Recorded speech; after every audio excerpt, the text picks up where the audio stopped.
नमस्कार। आज हम एक बहुत ही दिलचस्प सफर पर निकलने वाले हैं। हम ये देखेंगे कि नर्सिंग जैसे जरूरी फील्ड में एक छोटा सा सवाल कैसे एक बहुत बड़े और जरूरी बदलाव की वजह बन सकता है। हम मात्रात्मक अनुसंधान यानी क्वांटिटेटिव रिसर्च की पूरी प्रक्रिया को उसके 5 चरणों में बारीकी से समझेंगे। तो शुरुआत करते हैं उस एक सवाल से जो हर चीज की जड़ में है। आखिर एक सवाल एक इलाज कैसे बन जाता है? ये सिर्फ एक सवाल नहीं है, बल्कि ये उस रोमांचक खोज की यात्रा की शुरुआत है जिसे हम सब रिसर्च के नाम से जानते हैं। तो हमारा आज का सफर कैसा दिखेगा? ये रहा हमारा रोड मैप। सबसे पहले हम समझेंगे रिसर्च के ब्लूप्रिंट को और फिर एक एक करके आगे बढ़ेंगे विचार से योजना तक, फिर डेटा, उसका विश्लेषण और आखिर में उस रिसर्च का समाज पर क्या प्रभाव पड़ा, वहां तक। तो चलिए शुरू करते हैं। किसी भी रिसर्च को शुरू करने से पहले ना उसकी नींव को समझना बहुत जरूरी होता है और इसी नींव को हम कहते हैं रिसर्च का ब्लूप्रिंट। तो ये क्वांटिटेटिव रिसर्च आखिर है क्या? आसान भाषा में कहें तो ये एक बहुत ही सिस्टमैटिक तरीका है। यहां हर चीज को नंबरों में नापा जाता है। ये फॉर्मल और ऑब्जेक्टिव होता है, मतलब यहां अंदाजे या भावनाओं की कोई जगह नहीं होती। सब कुछ तथ्यों और आंकड़ों पर आधारित होता है। ये ब्लूप्रिंट वाली बात ना बहुत सही है। जरा सोचिए, जैसे घर बनाने से पहले एक नक्शा होता है जो हर चीज की जगह तय करता है, ठीक वैसे ही रिसर्च डिजाइन एक नक्शा है। ये पक्का करता है कि स्टडी मजबूती से की जाए और जो भी नतीजे निकले वो भरोसेमंद हो, वैलिड हो। और इसी के साथ हम पहुंच गए हैं अपने सफर के पहले पड़ाव पर, वो चरण जहां से सब कुछ शुरू होता है, द आइडिया यानी विचार। हर बड़ी खोज की शुरुआत एक छोटी सी चिंगारी से ही तो होती है। जरा उस सीन की कल्पना कीजिए।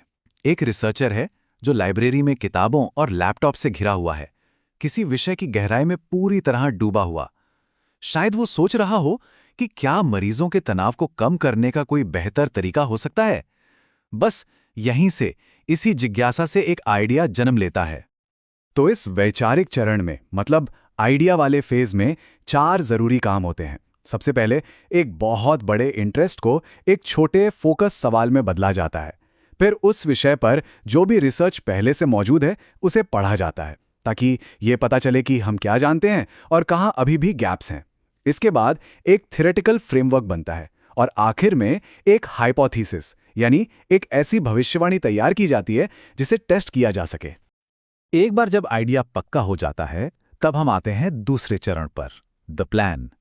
अब समय है उस आइडिया को कागज पर उतारने का, एक ठोस, एक्शन लेने लायक प्लान बनाने का, हमारे ब्लूप्रिंट को तैयार करने का।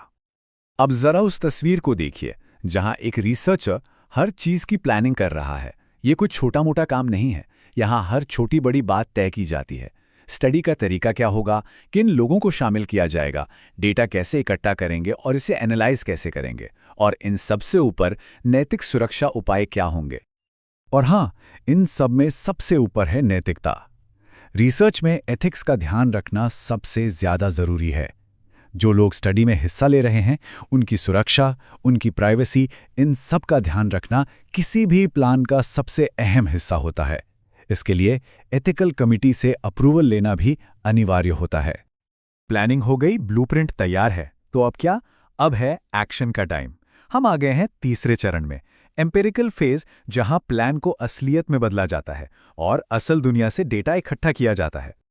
अब हम थ्योरी से निकलकर असल दुनिया में हैं, एक क्लिनिकल सेटिंग में। यहां एक नर्स रिसर्चर असल मरीजों के साथ काम कर रही है, उनसे सवाल पूछ रही है और सारी जानकारी एक टैबलेट में दर्ज कर रही है। तो इस फेज में डेटा इकट्ठा करने के लिए कई तरह के टूल्स इस्तेमाल किए जाते हैं, जैसे कि पहले से तैयार सवाल जवाब यानी प्रश्नावली, या फिर इंटरव्यू। कभी कभी मरीजों के ब्लड प्रेशर या हार्ट रेट जैसे बायोफिजिकल मेजरमेंट्स भी लिए जाते हैं। अच्छा, तो अब हमारे पास डेटा आ चुका है, बहुत सारा डेटा। अब हम चौथे चरण में हैं, यानी एनालिसिस फेज में। वो चरण जहां कच्चे डेटा को मतलब वाले नतीजों में बदला जाता है।